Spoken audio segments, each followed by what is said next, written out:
Today, we end the horror. Today, we solve FNAF.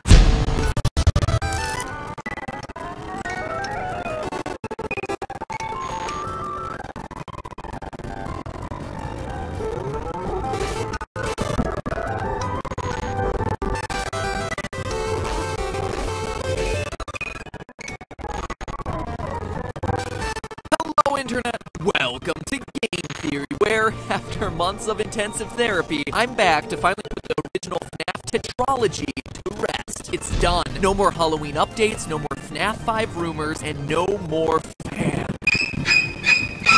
Suck on that, you multi-bladed propeller of air.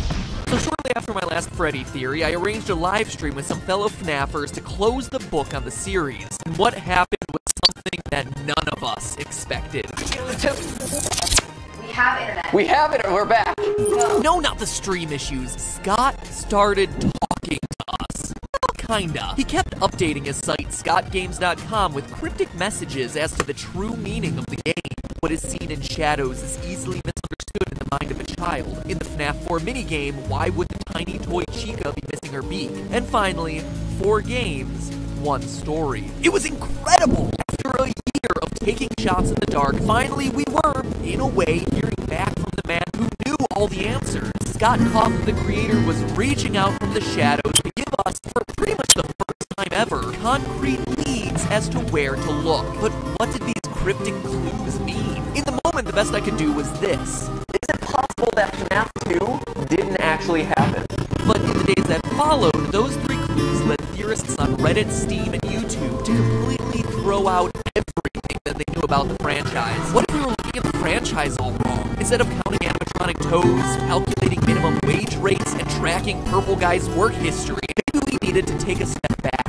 What if everything in FNAF was just a dream? That's right, a FNAF dream theory, that everything we played through these games was created in the mind of the FNAF 4's crying child. It sounds like a cop-out, right? Like a lazy storytelling cliche. Maybe, but stay with me. Even if you think you've heard parts of this theory before, you'll want to stick around. I've unearthed the clues that finally put our year and a half of FNAF speculating to rest. Of the 3 clues Scott gave us that day, the most damning one was the last one. Why would tiny toy Chica be missing her beak? What? In the FNAF 4 minigame, you can talk to a small girl on the playground with toy versions of Bonnie, Freddy, and Chica, but her beak is missing? During the stream, we were all like, Scott, please. But when we looked, sure enough, there it was. A few orange pixels laying on the ground. What? Seriously? This was the crucial detail all of us had missed. And yet, for as absurd as it may sound, those 5 pixels changed everything, upending a year worth of theorizing, because that missing beak directly parallels FNAF 2's new version of Chica, who loses her beak when she goes on the attack. It was something we all had written off as a graphical glitch or a design choice, not as a clue to the meaning of the entire series, and yet here it was from the creator's mouth, and that is when it started to click. FNAF 2's shiny new animatronics. What are they called? Toy animatronics. And that's not just a cute name the community came up with, like Freddles. It's right there in the custom night menu. It's canon. That's a strange name for a bunch of robots, right? Unless it's meant to be taken literally, and then they're all just a bunch of oh my god.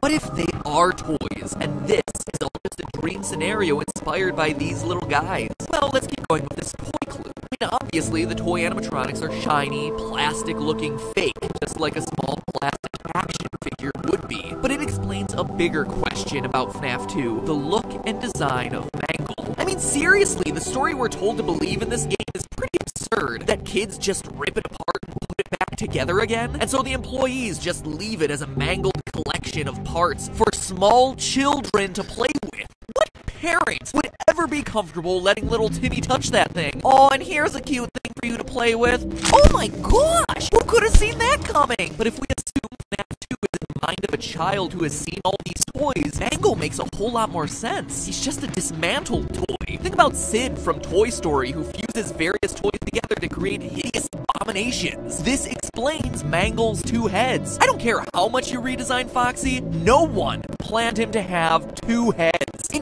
fact, note that Mangle appears in a girl's room. An insignificant detail? I don't think so. The Chica Beak shows that this girl's toys fall apart, just like Mangle, the tear apart, put back together toy. And toys explain FNAF 1 too. The crying child of FNAF 4 has 4 plushies in his room. The crew from FNAF 1, plushies, as in soft, stuffed animals. What are the original 4 animatronics made out of? Soft materials. Fur and fabric, not plastic like the toys. So much so that the one thing that we hear about them throughout the series is that these old animatronics collect odors and never get washed, just like an overused and overloved stuffed animal. But the parallels don't stop there. Why is Foxy out of order in FNAF 1? Well, the plushie he's based on is missing its head. How about Foxy's jump scare popping in abruptly from behind a wall? It's awfully similar to the way the brother scares the crying child throughout FNAF 4. In his Foxy mask, no less. And how's Golden Freddy fit into this? Well, in the hidden FNAF 4 Easter egg, we see on the TV that the show Fredbear and Friends features the Golden Fredbear alongside the core 4 of Foxy, Freddy, Bonnie, and Chica. That's your cast from the first game. The dream of FNAF 1 was inspired by this show and the plushies, hence it not containing any of the other animatronics. Even the fact that the child doesn't have a Golden Freddy plush, and that instead he has his imaginary friend, a psychic friend Fredbear, who appears and disappears at will, directly references Golden Freddy's ghostly behavior in FNAF 1 and 2. In fact, every game, design detail, and animatronic can be explained under this theory. The recurring elements of the phone and the fan, right there from some of his favorite toys. The fact that no one in their right mind would work in a place like this? Dream. Firing an employee for something like odor? It's a child's imagination of what employment is like. How about the weird metaphysical hoops that you have to jump through to access FNAF 3's minigames? Well, dreams have weird rules where dialing codes into cinder blocks makes perfect sense. FNAF 3's Springtrap is directly inspired by the girl in her golden body finger puppet that pinches and traps her finger. The idea that animatronics stuff you into suits comes from this girl spreading the urban legend that if you die, they hide your body and never tell. The naked endoskeletons come from his time trapped in the supply room. Balloon Boy is the dream version of this kid, excited to go to the birthday party. They even have a single balloon each. Even the oddballs of Shadow Freddy and Shadow Bonnie fit under this theory. They're the product of the crying child being freaked out by the shadows that Golden Freddy and Bonnie cast onto the wall. And while we're on the subject of shadows, Dream Theory even rolls up the purple guy. Let's pull in Scott's second clue. What is seen in shadows is easily misunderstood in the mind of a child. Yes, he could be referencing the shadow animatronics, which are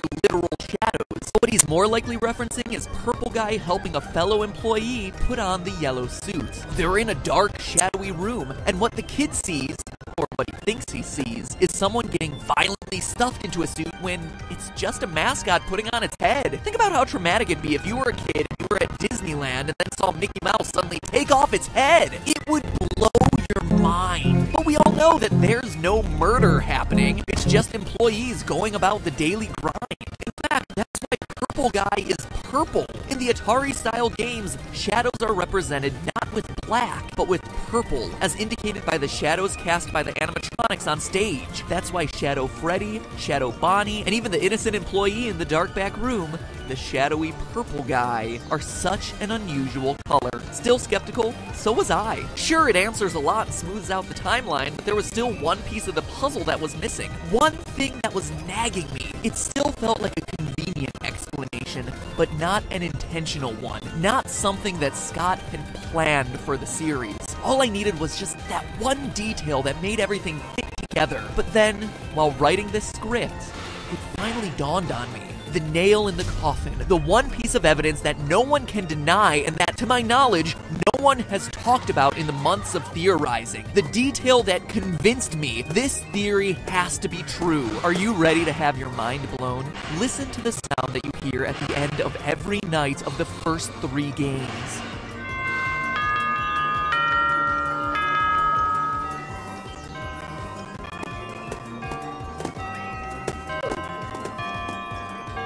A grandfather clock, chiming the same song every time. Why would the end of my shift in an office be signaled by a grandfather clock chime? It wouldn't, unless I was asleep, dreaming in my house with a grandfather clock right outside my room. Just like the layout of the crying child's house we see in the FNAF 4 minigames. 6 o'clock a.m., time to get up. But now let's look at FNAF 4. How does each night end there?